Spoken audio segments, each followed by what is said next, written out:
Welcome, friends. Today we are going to continue on the theme of the lessons I have learned from my bonsai, and which is perhaps a reason why you can see a couple of beautiful leaves coming here from my plant. Um, I have had this for I bought this plant last year. I've had it for about half a year now, and it has been very interesting for me to observe how it grows and apprentice to the ways of nature. The first thing I noticed was the plant had a structure and a shape, and its growth was quite limited. I was informed by the plant keeper that this plant needed to be in indirect sunlight, which actually was not the case. I found out through the good old internet. And the first 2.5, 3 months, the plant basically stayed pretty much the same. Just had a couple of new leaves and 2 new stems on the left side that emerged. This one and this one. And prior to that, the entire structure of the plant was essentially this.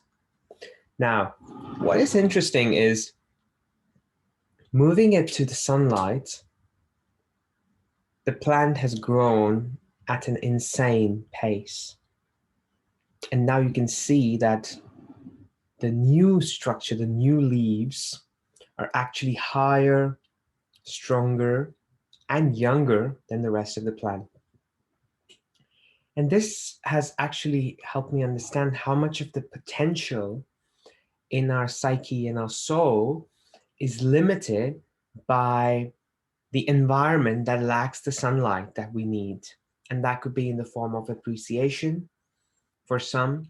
It could be in the form of a challenge, intellectually, physically.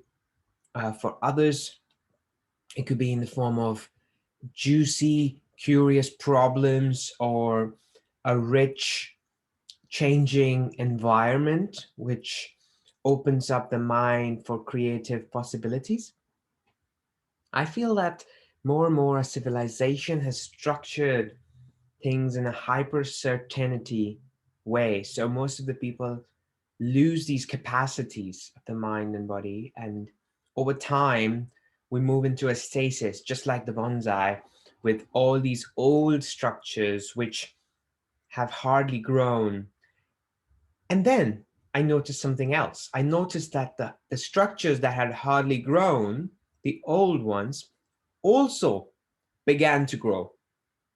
And that was very interesting, which meant that even when there has been a calcification of the growth because of being in an unhelpful environment, like a job which is sort of repetitive, a relationship which has lost its juice, a city which is static, or worse, declining, one starts to calcify and feel like this is it, and there is no possibility of growth, or one is not capable of growing.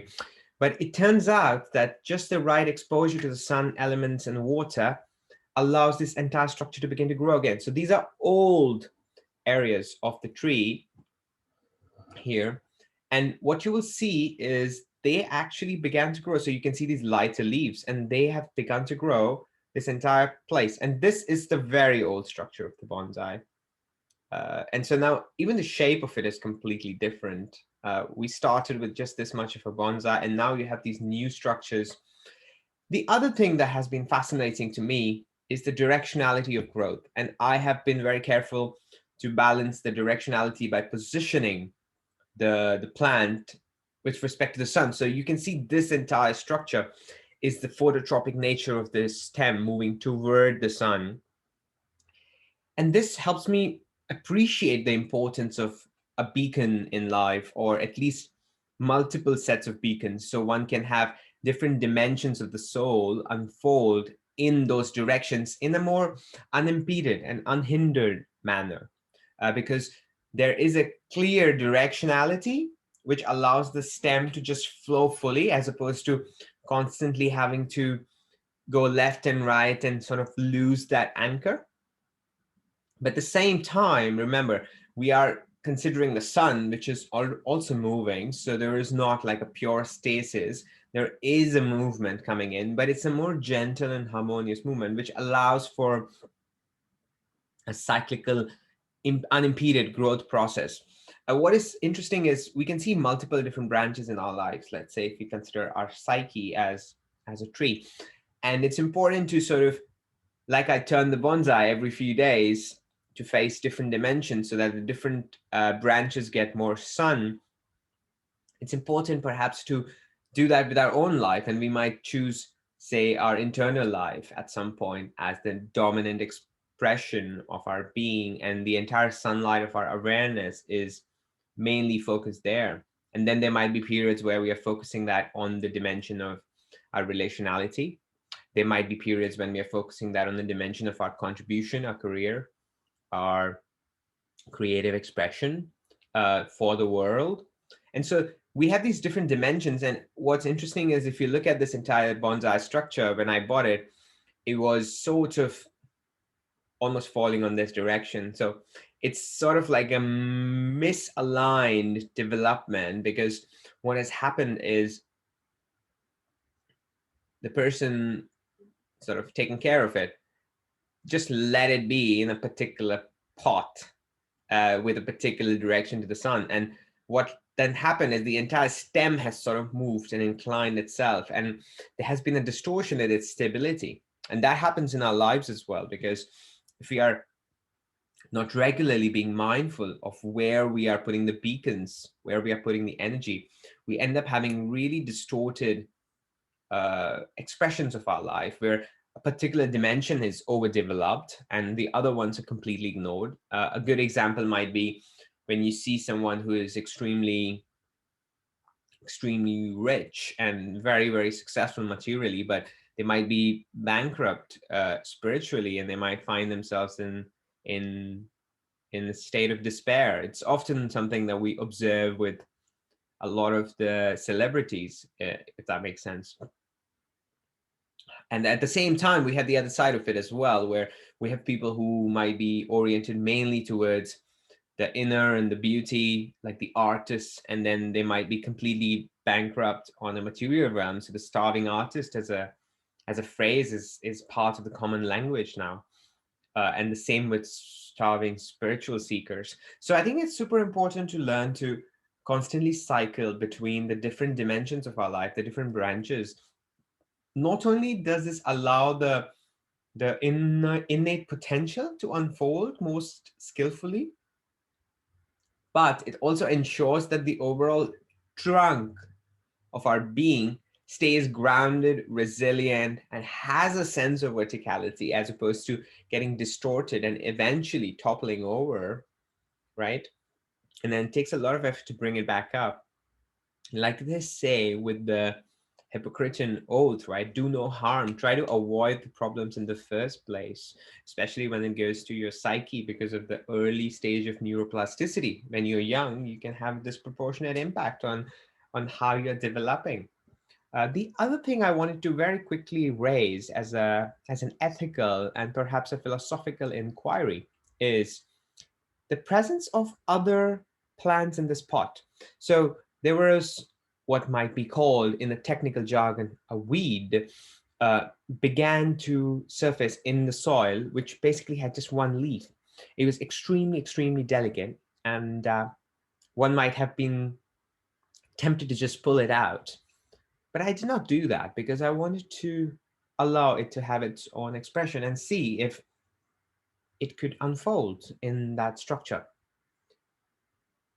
while the bonsai was still taking the nutrition from the soil. And that has been fascinating, because over time what I started noticing is that it moved from a couple of leaves to a few more, and then there was almost like an exponential increase, and now all of a sudden we have ended up with a piece of weed that has now grown enough that it has its own flowers. And I think that's quite sweet because it shows us that even a plant which is considered as weed is having its own beauty. And it's finding its way to spread through the sides of the tree. And then you have the other one as well, which began in the center and now is starting to grow, also beginning to grow its flowers. Of course, now at some point, if it just sort of overtakes things, I might have to see if I can repot some of them in a different vase. But at this time, I'm not entirely sure if it's my choice to decide who of these two plants should continue to exist if it comes to that.